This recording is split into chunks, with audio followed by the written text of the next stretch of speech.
Assalamualaikum warahmatullahi wabarakatuh. Perkenalkan, nama saya Salzalwa Putri dengan NPM 213403537. Saya berasal dari Akuntansi Pancasila kelas T. Di sini, saya akan menjelaskan tentang pengertian iptek dan perkembangan iptek. Iptek yaitu ilmu pengetahuan dan teknologi. Ilmu berasal dari bahasa Arab yaitu alima yang berarti pengetahuan. Ilmu mengandung 3 kategori yaitu hipotesis, teori, dan dalil hukum. Lalu, definisi pengetahuan adalah kepercayaan yang benar. Pengetahuan merupakan hasil proses dari usaha manusia untuk tahu. Dari hal tersebut, maka dapat diketahui bahwa ilmu adalah sebuah pengetahuan yang berobjek, bersistem, bermetode, dan bersifat universal. Setiap ilmu adalah pasti pengetahuan, tetapi setiap pengetahuan tidak pasti selalu ilmu. Setelah manusia berhasil memperdalam ilmu pengetahuan, maka output atau hasil yang dikeluarkan adalah teknologi. Ilmu pengetahuan berkembang secara bertahap, menurut dekade waktu dan menciptakan zamannya, dimulai dari zaman pra-Yunani kuno, abad pertengahan, Renaissance, zaman modern, dan masa kontemporer. Yang pertama adalah zaman pra-Yunani kuno. Pada masa ini, manusia masih menggunakan batu sebagai peralatan. Oleh karena itu, zaman pra-Yunani kuno ini disebut juga dengan zaman batu. Lalu yang kedua adalah zaman Yunani kuno. Yunani pada masa itu dianggap sebagai gudang dari ilmu dan filsafat, karena bangsa Yunani pada saat itu tidak lagi percaya tentang mitologi. Lalu yang ketiga adalah zaman abad pertengahan. Para ilmuwan yang pada masa ini hampir semua adalah teolog, sehingga segala aktivitas ilmiahnya terkait dengan aktivitas keagamaan. Semboyan yang berlaku pada masa ini adalah Ancilla Theologia atau abdi agama. Yang keempat, ada zaman Renaissance, yakni ditandai dengan kebangkitan-kebangkitan pemikiran yang bebas dari dogma-dogma agama. Lalu yang kelima adalah zaman modern, yang ditandai dengan berbagai penemuan dalam bidang ilmiah. Lalu, zaman terakhir adalah zaman kontemporer, yakni pada awal abad 20 hingga sekarang, yang ditandai dengan lahirnya fisikawan termasyhur abad ke-20, yakni Albert Einstein. Mungkin cukup sekian materi yang bisa saya sampaikan. Terima kasih atas perhatiannya. Wassalamualaikum warahmatullahi wabarakatuh.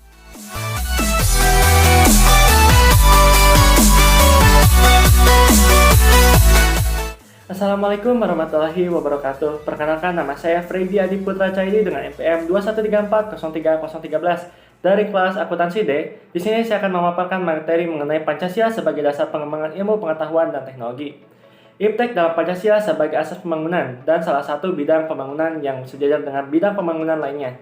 Iptek juga sangat berperan penting bagi kehidupan bangsa dan negara kita, terutama dalam menjalin kesinambungan pembangunan nasional. Terdapat fenomena-fenomena yang terjadi dalam iptek.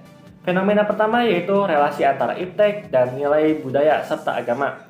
Oleh karena itu diperlukan sikap inklusif dan toleran.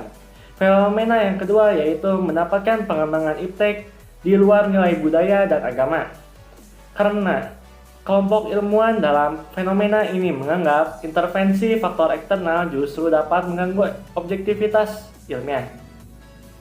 Fenomena yang ketiga menempati nilai budaya dan agama sebagai mitra dialog yang merupakan sintetis yang lebih memadai dan realistis untuk diterapkan dalam pengembangan iptek di Indonesia. Nilai-nilai Pancasila sebagai pengembangan ilmu pengetahuan dan teknologi yang terkandung Pancasila pada sila-sila Pancasila. Yang pertama, nilai ketuhanan sebagai dasar pengembangan ilmu. Sila pertama, ketuhanan yang Maha Esa. Sila ini memberikan pusat bahwa iptek tidak hanya memikirkan apa yang ditemukan, apa yang dibuktikan, dan apa yang diciptakan, tetapi juga harus dipertimbangkan maksud dan akibatnya. Apakah merugikan manusia dan masyarakat serta alam sekitarnya. Yang kedua, nilai kemanusiaan sebagai dasar pengembangan ilmu. Sila yang kedua, kemanusiaan yang adil dan beradab. Sila ini memberikan dasar-dasar moralis bahwa manusia dalam mengembangkan iptek haruslah dengan cara-cara yang beradab. Sila yang ketiga, nilai persatuan sebagai dasar pengembangan ilmu. Sila yang ketiga yaitu Persatuan Indonesia. Sila ini mendasari bahwa iptek hendaknya dapat menumbuhkan rasa nasionalisme, rasa kebesaran bangsa, serta rasa keluhuran bangsa sebagai bagian dari umat manusia di dunia. Yang keempat, nilai kerakyatan sebagai dasar pengembangan ilmu. Sila keempat, kerakyatan yang dipimpin oleh hikmat kebijaksanaan dalam permusyawaratan perwakilan. Sila ini mendasari bahwa mengembangkan iptek harus bersifat demokratis. Artinya, ilmuwan memiliki kebebasan untuk mengembangkan iptek juga harus menghormati dan menghargai kebebasan orang lain.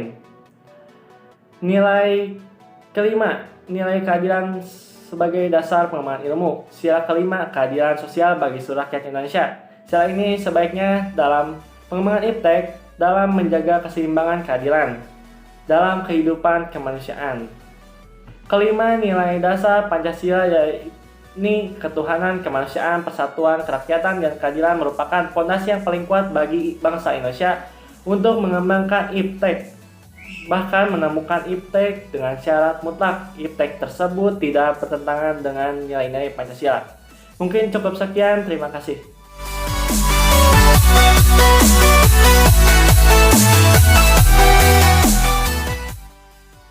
Assalamualaikum warahmatullahi wabarakatuh.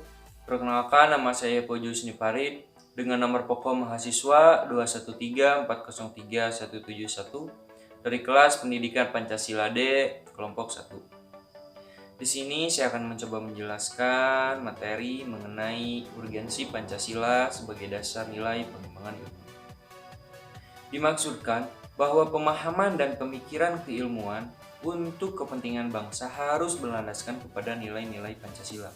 Karena masyarakat yang menjadi tujuan berdirinya NKRI pada hakikatnya adalah mewujudkan masyarakat yang Pancasilais, yang wujudnya dapat diketahui melalui sikap, tekad, semangat, disiplin, dan tanggung jawab yang dilandasi dan sekaligus bermuara pada jujur dan kejujuran dalam mengolah, memanage kehidupan bermasyarakat, berbangsa, dan bernegara. Lalu untuk kemajuan iptek tidak selalu memberikan dampak positif bagi proses kemandirian dan sikap menghargai hasil produktivitas dalam negeri. Bahkan tidak jarang karena kemajuan tersebut generasi muda kita mulai kehilangan spirit dalam mempertahankan nilai-nilai budaya bangsa yang sudah tertanam sejak dahulu kala. Lalu konsep Pancasila sebagai dasar nilai pengembangan ilmu mengacu pada beberapa jenis pemahaman. Di antaranya, 1. Setiap ilmu pengetahuan dan teknologi iptek yang dikembangkan di Indonesia haruslah tidak bertentangan dengan nilai-nilai yang terkandung dalam Pancasila.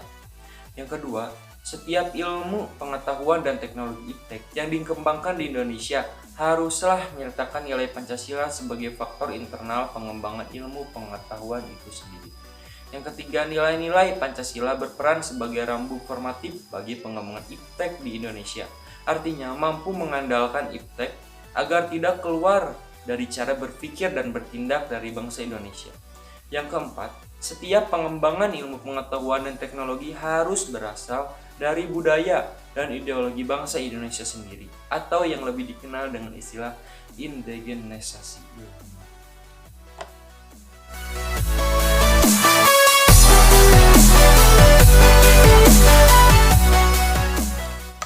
Assalamualaikum warahmatullahi wabarakatuh.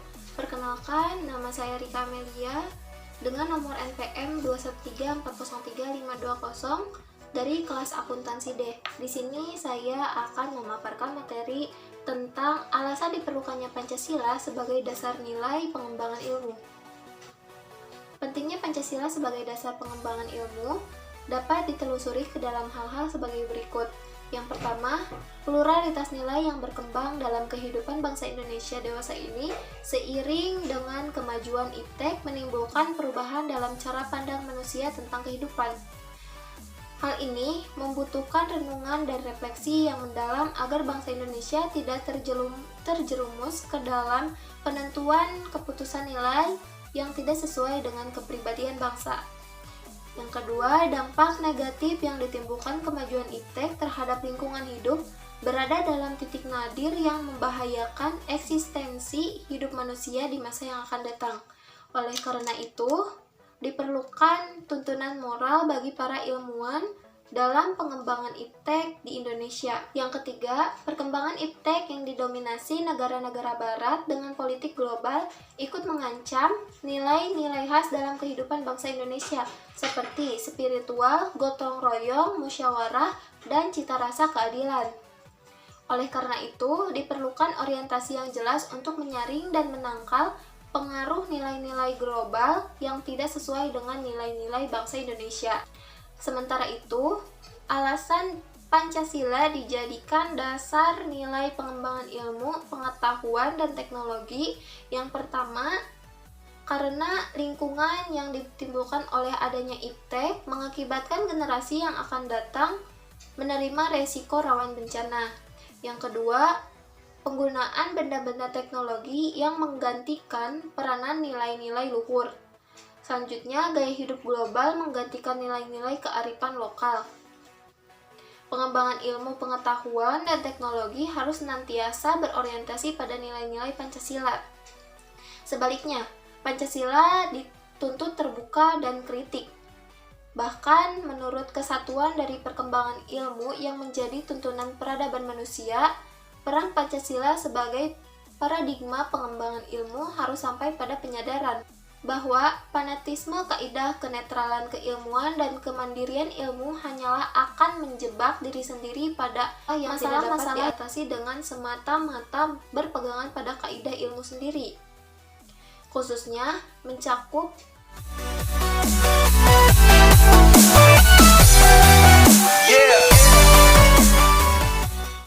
Assalamualaikum warahmatullahi wabarakatuh. Saya Lutfi Maulana Muhammad dengan NPM 2134033126. Kelas Akuntansi D akan sedikit memaparkan materi tentang dinamika dan tantangan Pancasila sebagai landasan dasar pengembangan ilmu pengetahuan dan teknologi. Dinamika dan tantangan Pancasila sebagai landasan dasar pengembangan ilmu pengetahuan dan teknologi. Yang pertama yaitu kapitalisme. Kapitalisme yang sebagian besar menguasai perekonomian dunia termasuk Indonesia mengakibatkan penerapan nilai-nilai Pancasila sebagai landasan dasar pengembangan ilmu pengetahuan menjadi sangat terbatas. Yang kedua, globalisasi. Globalisasi menyebabkan lemahnya daya saing bangsa Indonesia dalam pengembangan ilmu pengetahuan dan teknologi, sehingga Indonesia lebih berkedudukan sebagai konsumen daripada produsen dibandingkan dengan negara-negara lain. Yang ketiga, konsumerisme. Konsumerisme menyebabkan bangsa Indonesia menjadi pasar bagi produk teknologi negara-negara yang maju dalam ilmu pengembangan dan teknologinya. Yang keempat, pragmatisme yang berorientasi pada tiga ciri, yaitu keberhasilan, kepuasan, dan hasil yang mewarnai sebagian besar perilaku masyarakat Indonesia.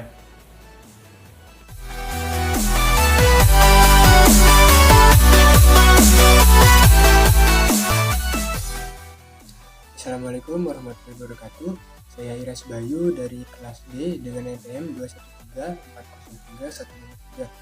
Di sini saya akan menjelaskan materi tentang kaitannya ilmu Pancasila dengan ilmu akuntansi.